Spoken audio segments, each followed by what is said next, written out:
I'm Pam East. Today I want to talk about making jewelry from leaves. There's a lot of fun things you can do with leaves. You can just make a little pendant, or you can make earrings. You can embellish other pieces with leaves. Or you could use part of a leaf as a texture for a shaped piece. When I first made leaf jewelry, I painted paste onto the back side of a leaf. And this works, but it's really time consuming and you only get to use the leaf one time. I'm going to show you how to make a mold from a leaf. Then you can use the same mold over and over with any kind of clay, and you can shape it the way you want. We're going to be using a two-part molding compound called Castaldo Quicksil. There are other brands of molding compound, and they all work about the same. You can get them at any hobby store, or you can get them where they sell metal clay supplies. I happen to like Castaldo the best. That's my personal favorite, but they all do work. So let me show you how this is done. So the first question is, what kind of leaf are you going to use? Well, you can use almost any kind of leaf, but the main thing you want to look for is a good veining pattern on the back side of the leaf. It might look good, but if it doesn't have depth and texture, what you're going to get is the outline of a leaf shape without much detail. So look for something that's got a really defined texture on the back side of the leaf. The molding compound comes in a part A and part B, and you need equal amounts of each part. They're different colors, so you can tell them apart. And I'm going to reach in and get some of part A, and then I'm going to use my other hand to reach in to get some of part B. And the reason I need to use my other hand is you end up with little bits of part A under your fingernails, and if I introduce that into part B, I'm going to get little hard spots in there and it's going to wreck it. You want to have roughly equal amounts, and that's close enough. You can just eyeball that.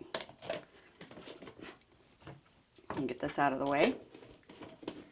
And now you want to get them blended. You have a limited amount of time to get them blended. So what I'm going to do is put the two pieces together, and then I'm going to press them firmly, mixing them together. I'm trying to not introduce air bubbles, and I found that if you fold it too much, you end up with big air pockets in it. And just by pressing firmly and mushing it around, it blends pretty quickly. I'm almost there. Let me get this. You're looking for an even color. You're getting that dark green and that white mixed together until you get a uniform light green. And that's looking pretty good. If it's got a few little streaks in it, as long as it's not a lot, it doesn't really matter. And that looks great. So I want to make sure that there are no folds across the surface of it, because that would show up in your design. The next thing I'm going to do is roll it out flat, because this is going to make my leaf go in better and it'll be easier to use later on. And let me just move this over a little bit. And then I'm going to lay this on here, and I'm going to roll the leaf in. And then that has to cure for approximately 15 to 20 minutes. I have, like any good cooking show, I have one that's already cured here. And I wanted to show this to you because I want you to be able to tell how to know when it's done. And I use a fingernail test. I just press it with my fingernail. If it doesn't leave a mark, it's done. If it leaves a mark, it's not done. That's as easy as it gets. Once it's cured, all you have to do is peel out the leaf, and then now that's ready to use. Let me show you how to use it.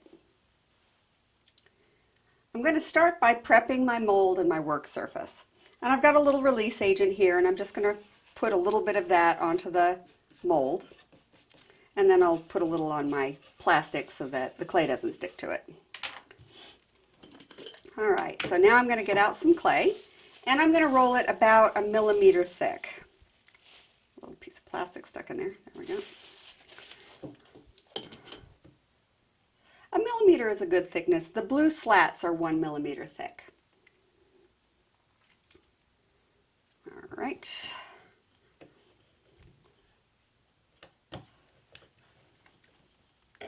Once I have that, I'll bring my mold over and I'll lay this clay on there.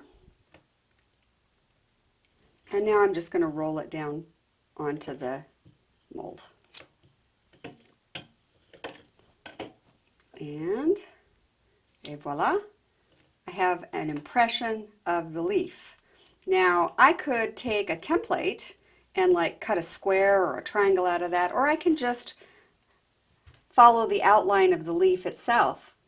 The nice thing about having a mold rather than painting a leaf is if I wanted a matching pair of earrings, I would just use the same mold twice. All right, so there's my leaf, which I can then turn into a pendant or an earring. Now most leaves don't lie flat.